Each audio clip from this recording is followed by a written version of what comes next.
Hi VC, just a quick video. It's a response to Joe, MeanMr. Mayo, has uploaded a video today on Monday.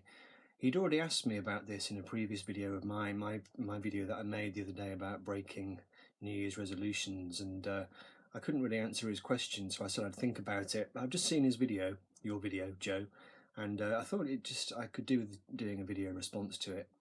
I'll put a link down below so you can see what Joe's talking about. But I mean, essentially, he's talking about maybe trying to make a change in himself in the way he collects, because he knows that, life is short and we don't always have time to play the records that we buy or to read the books that we buy. I mean, people have talked about this before, of course.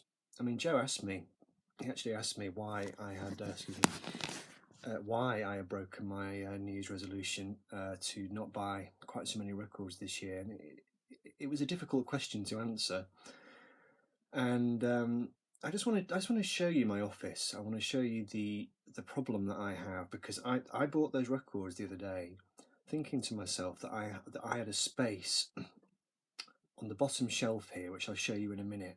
A while ago, I had a big space, about kind of that big, where I'd cleared some room.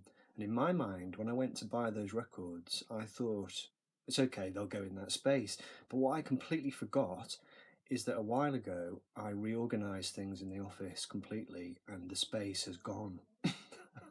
Because I had a lot of records propped up against the wall in this room, and records elsewhere, and that space is gone, and I am running out of space. So this is something I really need to think about. Let me show you.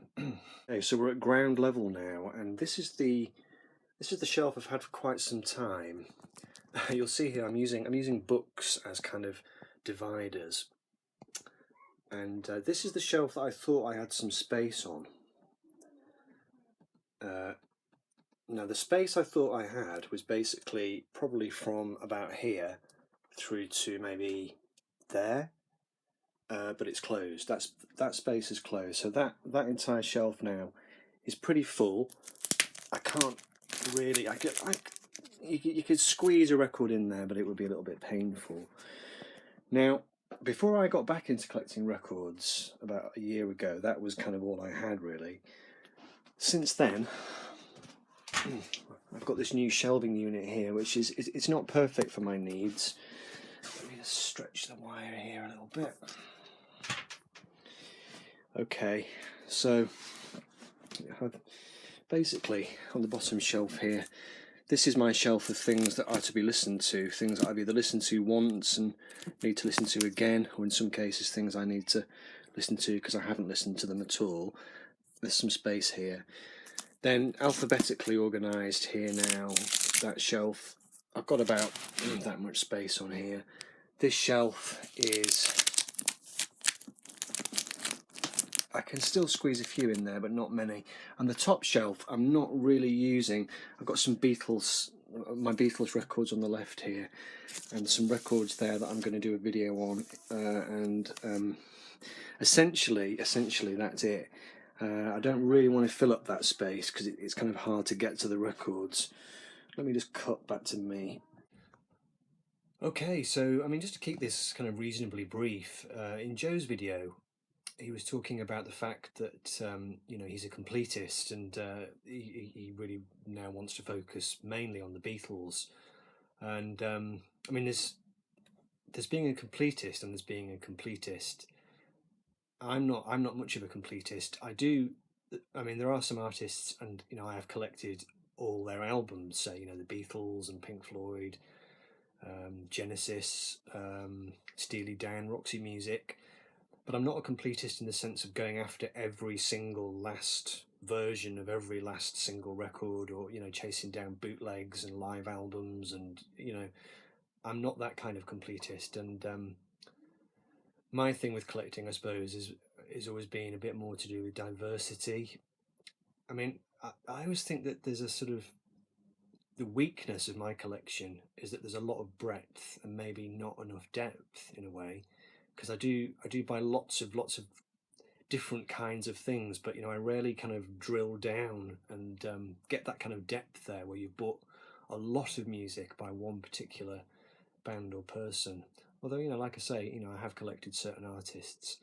but I could never say, as Joe has done himself, you know, right, I'm going to focus just on one band and I'm gonna go after absolutely everything I can find.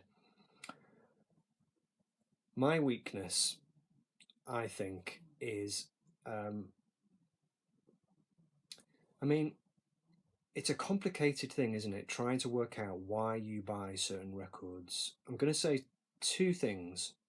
The first thing is, I know the kind of music I like, and I will buy things based on my own tastes, as do we all. You know, I mean, I will buy certain things from the 1970s. I'll buy things from the 1980s if I see them. Now, sometimes it's because I know I've heard that music. I've got it on CD, I've heard it on Spotify, I know it from years ago, and I want it because I know it. But also, one of my weaknesses is I'm a little bit of a sucker for wanting to buy albums because of their reputation. I'd say that's probably my biggest weakness, in the sense of buying stuff that maybe I don't have space for. You know, I'm a sucker for those kind of books, like, you know, like 1,000 albums to hear before you die. I've always read a lot about music, and I read recommendations, and I listen to what friends recommend, and I tend to go after things because I've heard that they're good. And I go after things because they have a reputation, like Tin Drum by Japan. It's a record I've always wanted to own. I know I like the music, I do like, because I like that kind of 80s music, but I know also that record has a reputation. And I don't really get buy a lot of obscure music. You know, I do buy some, but I'm not big, kind of heavy into obscure stuff or chasing down obscure things, because I always think that there's enough great, well-known records out there that I want to get long before I'm going to start drilling into the sort of extreme kind of, you know, obscure East European jazz or whatever. You know, I want to make sure I've got Tin Drum. I want to make sure that I've got Ajar. I want to make sure that I've got Highway 61, which I still haven't got, you know. So those are the records that I will go after. Now, in terms of breaking New Year's resolutions, what will break my resolution is if I see stuff at a really good price, in really good condition, and it's the kind of music that I know I kind of like. And when I say good condition, I mean the vinyl. I'm not so bothered if there's rips or tears on the sleeve, but if the vinyl is in really good condition and the price is kind of dead low, I'll struggle to leave those records in the shop, you know, particularly if they've been edging their way onto. I don't make lists, I don't make physical lists often, but I will have a list in my head of records that I kind of know at some point I want, like Depeche Mode, Speak and Spell, for about at least a few months now. That's been in my mind, and occasionally I'll be looking on Discogs, eBay, just to see if I can find a copy of it. So of course, when I stumble across a record of that kind, and it's, you know, going for £2 and it's in reasonable condition, I mean, if the record is in good condition and the sleeve is kind of, you know, all right, it would take a phenomenal effort of will, I think, for me to walk away from that, because you never know when these things are going to pop up again, and that is an insecurity that I know I have, and it might not be necessary to have it anymore, because I think the second-hand vinyl scene in the UK is recovering. So if I have a serious resolution now, it is to try and at least tell myself a mantra. You know, you don't necessarily have to grab that now, because even if you don't pick it up now, in a few weeks or months, you'll probably see another copy, and that's largely a matter of faith often. Anyway, you've seen how much space I've got, you've seen the predicament that I'm in. That's my answer to your question, Joe. Check out Joe's video if you haven't done it already, and thanks, Joe, for taking an interest in my last video and asking me that question. So there we go. Have a great week, folks. See you soon.